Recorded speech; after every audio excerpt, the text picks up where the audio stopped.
Lebih lengkap mengenai penanganan infrastruktur listrik di wilayah terdampak bencana Sumatera, sudah bergabung bersama kami juru bicara Kementerian SDM Dwi Anggia. Mbak Anggi, selamat petang. Selamat petang. Mbak Anggi, setelah tadi disinggung oleh Presiden, bagaimana update perbaikan infrastruktur listrik di 3 provinsi ini? Baik, Cindy, terima kasih. Sebelumnya, kami dari Kementerian SDM tentunya menyampaikan turut belasungkawa dan duka cita mendalam atas musibah yang terjadi melanda 3 provinsi di Aceh, Sumatera Utara, dan juga di Sumatera Barat. Benar sekali tadi disampaikan progres untuk perbaikan infrastruktur energi, khususnya untuk listrik, dan juga penyaluran BBM dan juga LPG masih terus dilakukan, diupayakan. Setelah minggu lalu, di awal pekan kemarin, tanggal 2 dan tanggal 3, Menteri SDM turun langsung ke lapangan untuk memastikan setiap proses perbaikan infrastruktur berjalan dengan lancar. Mengapa langsung ke lapangan? Karena kita tahu di Aceh itu kondisi yang cukup parah, Cindy, terdampak akibat banjir bandang ini. Dan ada kurang lebih 323 penyulang itu saluran utama untuk jaringan distribusi listrik yang terdampak di sana, dan hingga hari ini sudah menyala sebanyak 197. Overall untuk keseluruhan di Aceh itu memang progresnya masih terhambat karena ada 2 daerah untuk Aceh Tengah Benar Meriah dan juga Aceh Tamiang yang akses jalannya benar-benar putus total, sehingga pengangkutan untuk perbaikan transmisi ini dilakukan dengan menggunakan helikopter. Pengangkutan genset dan lain-lain dilakukan menggunakan helikopter.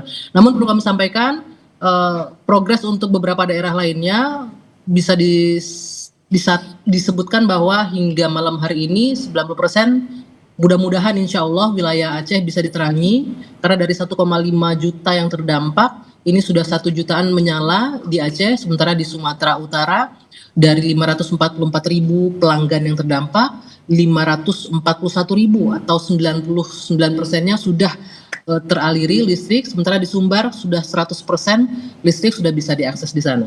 Mbak Anggi, kalau masih ada 2 daerah lagi yang masih terisolasi, artinya langkah untuk penerangan di sana juga seperti apa? Memang harus dibuka dulu atau dari Kementerian SDM juga akan intervensi untuk membantu proses penerangan atau listrik bisa masuk? Ya, akses memang sulit sekali. Saya mendampingi Pak Menteri pada hari Selasa dan Rabu kemarin, menyaksikan sendiri Mbak Cindy bahwa kondisi jalan itu terputus, bahkan kami harus melewati sungai menggunakan batang kayu dan tali untuk bisa berpindah dari Tapanuli Selatan ke Tapanuli Tengah untuk Sumatera Utara. Demikian juga di Aceh hanya bisa diakses dengan menggunakan helikopter. Itu pun untuk pembangunan transmisi khususnya di wilayah yang menghubungkan Biren dengan Arun untuk saluran utama tegangan ekstra tinggi atau SUTT-nya harus dibangun, diangkut secara manual. Ketika sudah di airdrop menggunakan heli, kemudian dibawa dari satu transmisi ke transmisi lain yang jaraknya 3 sampai 4 km.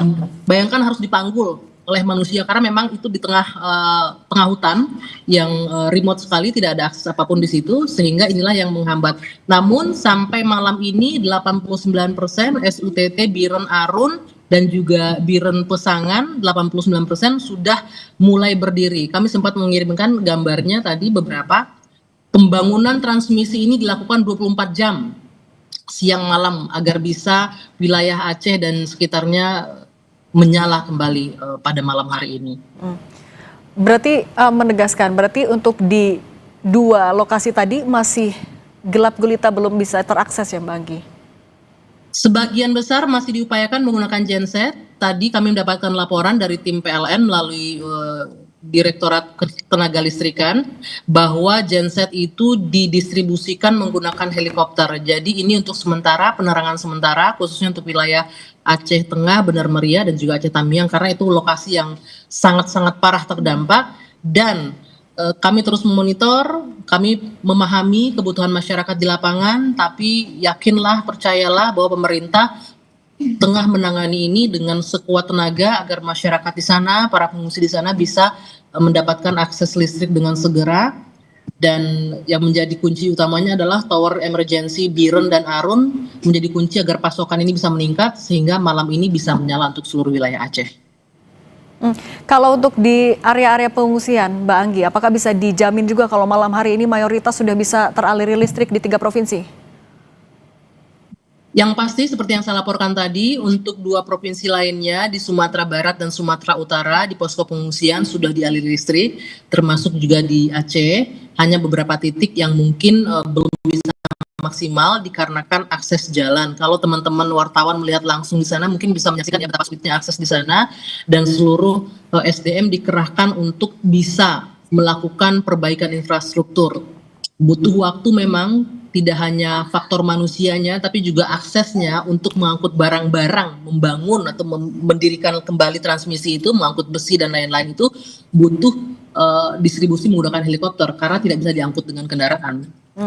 Mbak Anggi, dengan kendala yang ada dengan hasil koordinasi dengan lintas kementerian, singkat saja, apakah ada target seluruh 3 provinsi ini akan 100% sudah dialiri listrik lagi kapan?